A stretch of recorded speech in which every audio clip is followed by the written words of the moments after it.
This is Robert Clinkybeard and David Anderson with the Commercial Landscapers Podcast. We're going to take 20 minutes of your life to deliver some amazing business content from accomplished leaders to bring you value, scale your business, and better yourself personally. We hope you really enjoy the show, and I encourage you to share with your network so they can subscribe and we can expand these messages globally.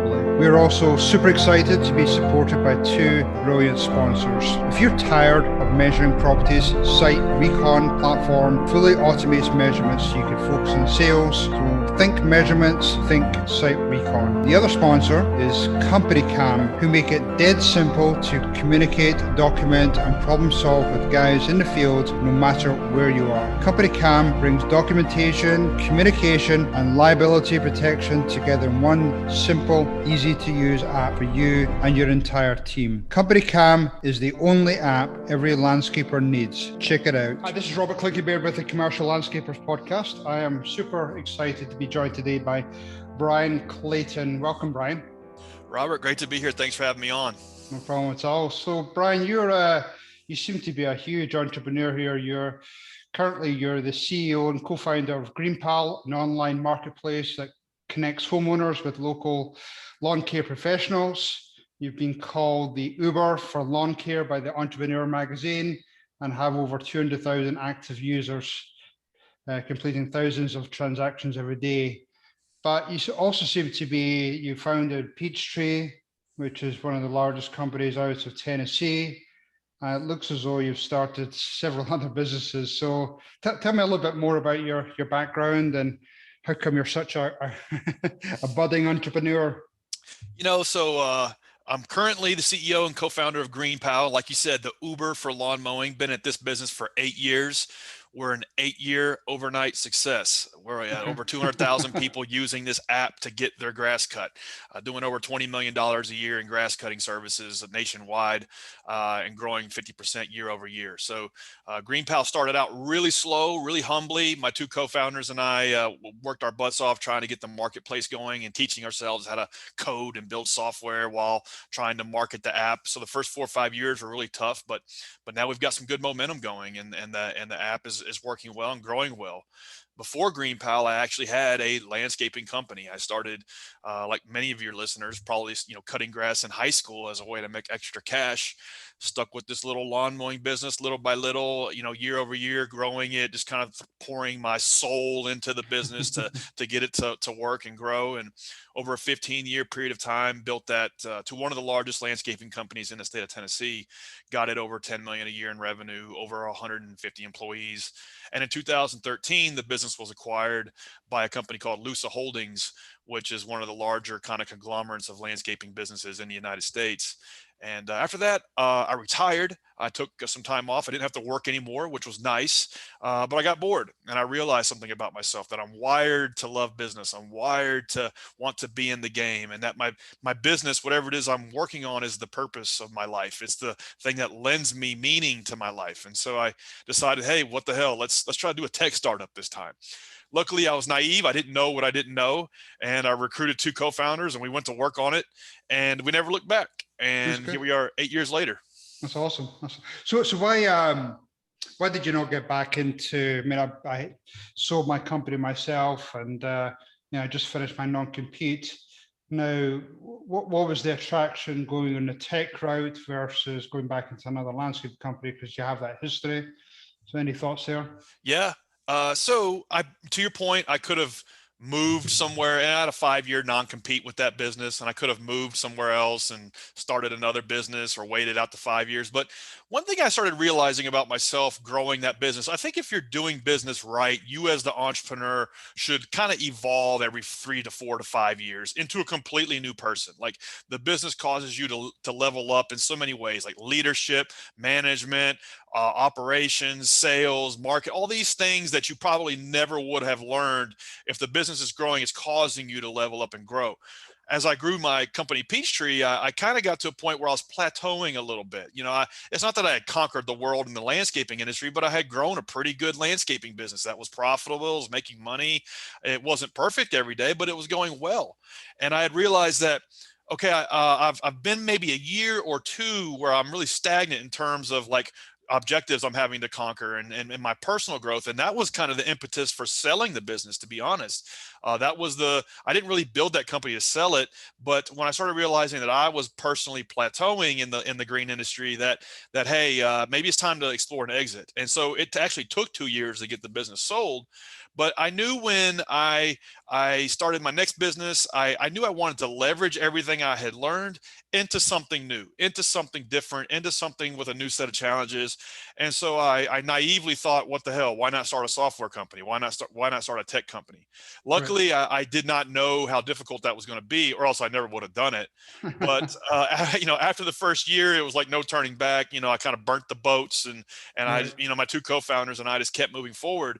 And I'm glad I did, because, in the same kind of cadence as the first 15 years of business, the last 8 to 9 years, every 3 to 4 years, I'm a completely different person, because the business is extracting that out of you. And that's one of the beautiful things about running your own company. No, that's awesome. I'm going to jump into that in a second. So talk to me, but you said, and I went through a similar experience when I sold my business. You almost went through a little bit of a sabbatical and probably did a little bit of soul searching, trying to figure out, well, I want to learn, I want to grow. What's my next journey? So talk to me through that type of process. Was that something you did yourself? Did you have other people around about you help you through that process? It was really unexpected. There was like a melancholy. There was like a grieving process almost, because so much of my personal identity was wrapped into the business. Who I was. I was the leader of 100+ people. A lot of these folks' livelihoods, it kind of depended on me to make sure that I was helping them get to where they wanted to be in life. And I took that very seriously. And then one day that was gone. And so it was unexpected. I didn't really expect to have to go through that, but it was one that I just kind of had to deal with. And I think the way I dealt with it was I just jumped back in the game, and I threw my soul into another project. And I think, like the idea of like, follow your passion. Follow your passion and you'll never work a day in your life. Like, I've been in the landscaping business in some shape or form for 22 years. I've never been passionate about cutting grass. I've never been passionate about landscaping. And matter of fact, I kind of hate the smell of cut grass. I've mowed so many damn lawns in my life. But I think the business can be your source of purpose. And it's like the answer to the question, if it wasn't for me, then what? If it wasn't for me, X. And like the answer to that question can come from your business. And so like in my first company, if it wasn't for me, there's 100 some odd people that wouldn't have a livelihood, wouldn't have a job. And I need to like understand the gravity of that. If it wasn't for me, all these customers wouldn't get service. And now in my second company, GreenPal, we have 10,000 small lawn care services that use our technology to run their little landscaping business. And if it wasn't for me, if I don't get out of bed this morning, they're not going to get the features they need. If it wasn't for me, they're not going to have access to the tool sets they need. And so the business offers this like purpose to my life that causes it to be an interesting journey. And when I didn't have that for like a 6-month period of time, it was really hard. You go through like a soul searching period, and you have to like kind of like learn that. I didn't know that before I sold the company, but I learned that about myself after I sold it. No, that's awesome. That's awesome. Yeah, there's so many different directions I could go right now. Let's jump into, I felt as though I went through a learning experience and tried to push myself out of my comfort zone. What were some of the ways that you, I suppose, understood more about business, found out about technology? How did you, trying to gather as much of that learning as possible? What were your sources?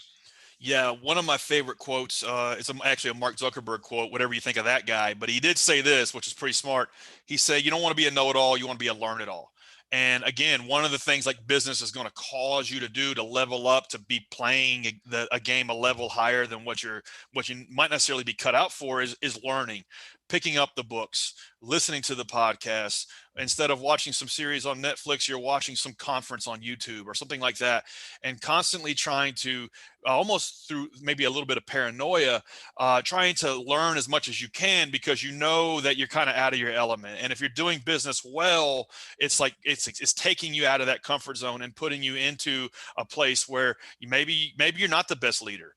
and now you've got 10 or 20 people, and now you got to figure out how to be a good leader. Or maybe you're not the best at hiring, or maybe you don't know the first thing about technology, and now you're trying to like systematize your business from the inside out and leverage technology to do that, and you don't know anything about that. Well, the good news is like we have all of this information now at our fingertips. We can learn any of this stuff through YouTube University if we're really dedicated to it, and if we're really willing to put in the time. And so for me, when I sold Peachtree, 150 people, 10 million a year in revenue, like I had like all of the trappings of success, or so I thought. And here I thought I was like, I knew everything there was about business. And when I sold that company, started the tech business, GreenPal, I was quickly confronted with, wow, you don't know crap.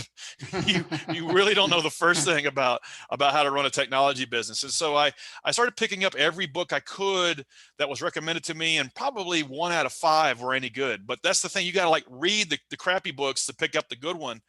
And one that helped me kind of reset myself as a blue collar entrepreneur to a tech entrepreneur was a book called The Startup Owner's Manual, and another book called The Lean Startup. And these two books really kind of teach you how to go through the process of creating a technology based product and inventing something brand new that does not yet exist. That was one thing I really did not understand the gravity of, is in terms of, yeah, I had ran this landscaping business. We had thousands of customers and 80 trucks going out every day, but I didn't invent something brand new. That had kind of been a known roadmap, a known strategy. And I was just kind of like learning from my competitors and other companies and doing it better. But now with GreenPal, I'm inventing, a marketplace connecting lawn care services and homeowners. I'm inventing the Uber for lawn care. It's very, very, very different. And it's a lot more difficult because there is no roadmap, and you're having to kind of trial and error your way through to something that works. And that took a lot of time. And I had to learn from people who had done it before. And I had to pick up every book on the subject and watch everything on YouTube I could get my hands on. But as time went on, I kind of became a tech entrepreneur over about a 3-year period of time. It just took a lot of work and a lot of dedication. Yeah, and talk to me about that. Talk about, you said you struggled during that first 12, 18 months or so. Talk to me about some of the challenges you faced, because a lot of people will have this great idea. They'll struggle to take those first few steps, but you obviously took those first few steps because you had that background. But it wasn't that easy. You obviously took some challenges along the way. So talk to me through about that. Yeah, one thing that was very helpful to me as I was solving my own problem. I saw 15 years in the landscaping business. My company no longer did residential work. We only did commercial work. As people listening to this show, you start out mowing 20 houses and you end up a decade later doing office parks, apartments, airports. And that's how you scale a landscaping business. Well, because we had 80 or 90 trucks going out every day and around Nashville, Tennessee, our front office would still field 100 phone calls a day, people wanting a basic lawn mowing service. And we'd have to tell them, we don't offer that, but one of our values in the business was to always try to be helpful. So we would refer out a list of name and phone numbers for smaller operators that might be a good fit for them. And then they would call us back and they say, well, I called those 10 and one guy was supposed to come. He stood me up. I left 3 voicemails. I never could get a quote. Do you have any more? And so I was like, wow, no good deed goes unpunished. And so it's like we were constantly in this loop of trying to connect people. So I saw all of that evidence in like the real world. I knew an app needed to exist to make these connections happen faster, make it just as easy as like hiring an Uber. So at least I had that. At least I had the knowledge to know I was solving my own problem. What I didn't know was, how to build software, how to navigate like the nuances of inventing a brand new product, like how to like develop a distribution strategy for an app that nobody knows about. All of these things I didn't know, and I just figured that out. I just figured that we would just like we would figure it out as we went. And I think like if you're doing business well, you're figuring out how to delegate.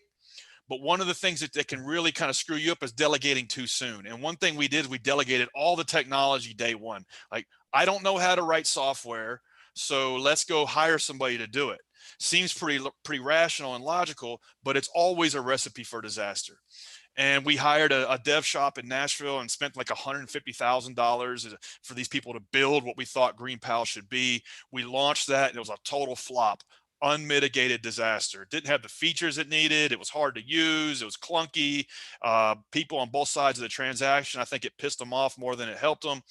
And so we were quickly confronted with the reality of you can't delegate something that you don't know how to do.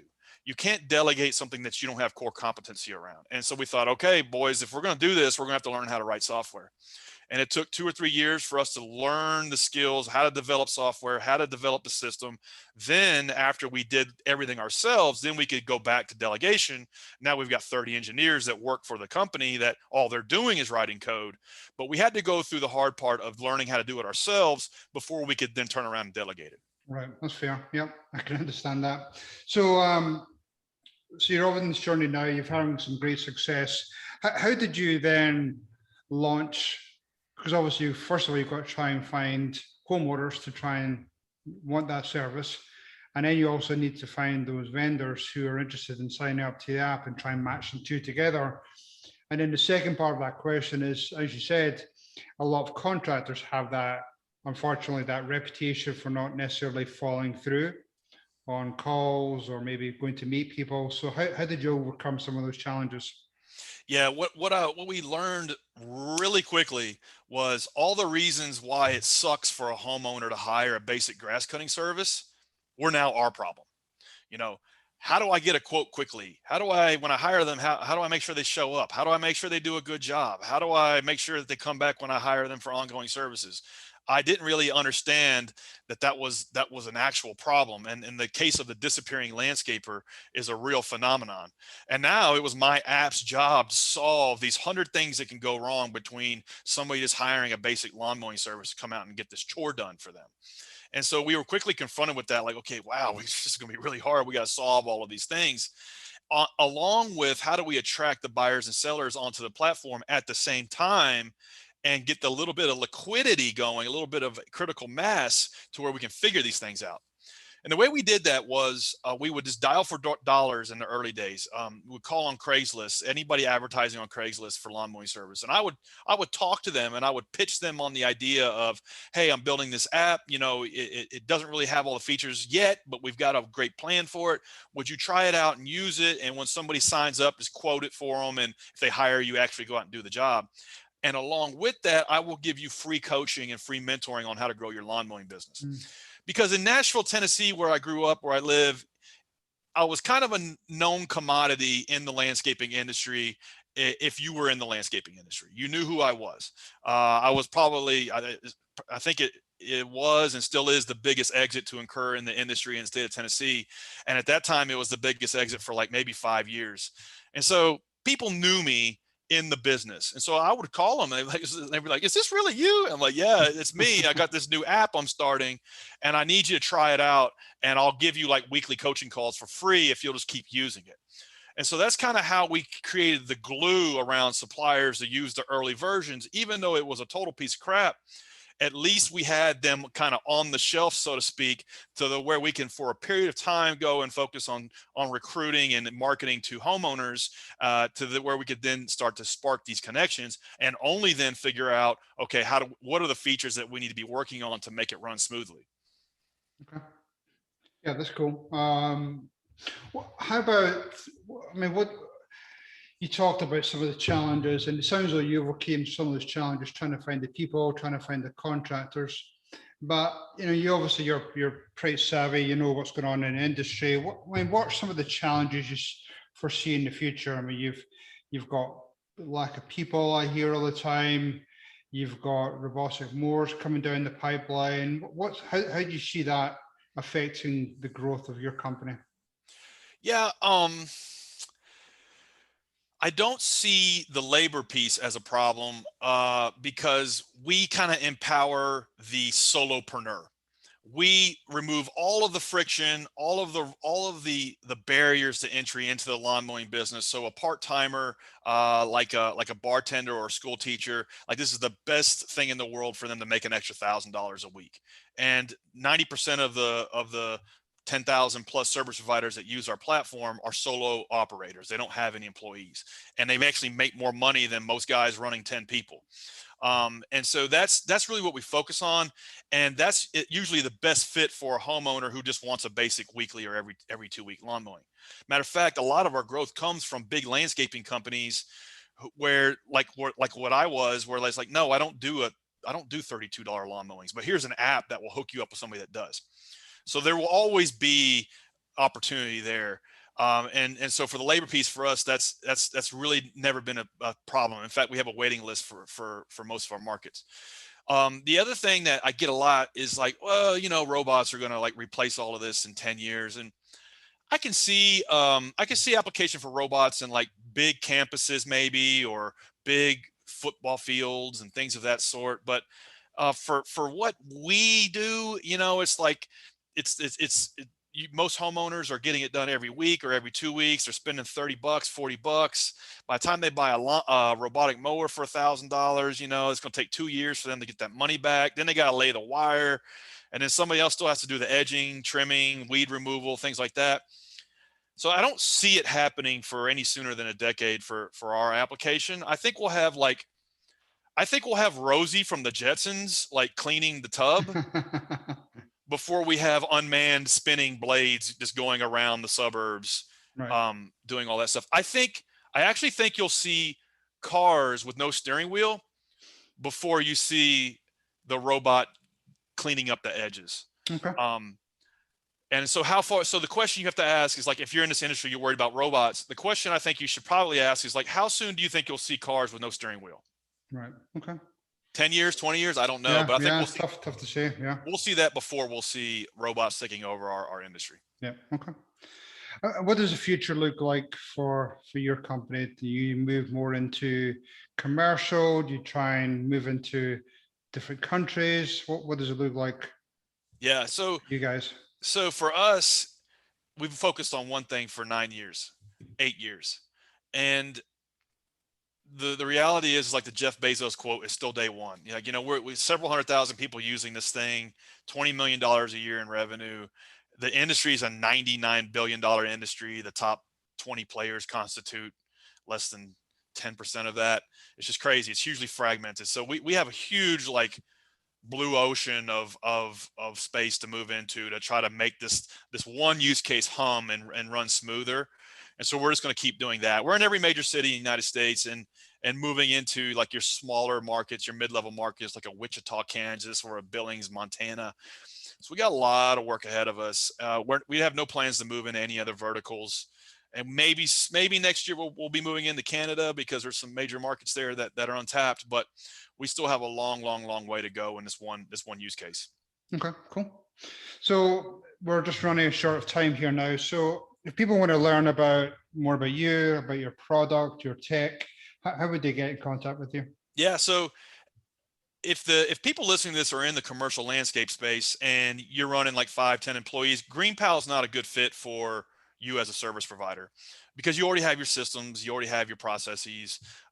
Where it's a good fit is like if you just are getting in the lawn mowing business and you want your first 100 customers, it's a great fit. Also, like I mentioned earlier, if you're doing $1 million, $2, $3 million a year in landscaping, you don't have time for the $30 lawn mowing, but you want to be helpful to that person on the phone. You just give them the GreenPal name and tell them to look it up in the App Store or Play Store, and they'll get hooked up with somebody who actually wants that work. And so that's the easiest way to find it is in the App Store, Play Store. Anybody that wants to reach out to me, hit me up on LinkedIn or Instagram. Okay, cool. Awesome. Well, Bryan, thank you very much for your time today. It's been super helpful, and you've done a tremendous job in growing your company. I hope the next multiple years are good to you. And hopefully we'll see you doing, 500,000 users, 1 million users in the next couple of years. So that's awesome. Nice Awesome. job. Yeah. And I'll come back, and after I've learned some more stuff, I'll share it with you guys. Okay, perfect. Cool. Okay. Thank you, Bryan. Have a good day. Okay, cheers. Hopefully that was pure dead brilliant for you today, and we've got some great takeaways for your business and your personal life. This is Robert Clinkenbeard along with David Anderson, and would love to get you and your friends to join us on our journey. 2 quick things before you go, listeners. Check out our website, thecommerciallandscaper.com. You can subscribe, you can share with your friends, but more importantly, check out our sponsors. We have Site Recon, who are going to help to capture measurements on your property and create a really streamlined process. And we have Company Cam, who make it dead simple to communicate, document, and problem solve with guys in the field, no matter where you are. Thanks, everyone. Cheers.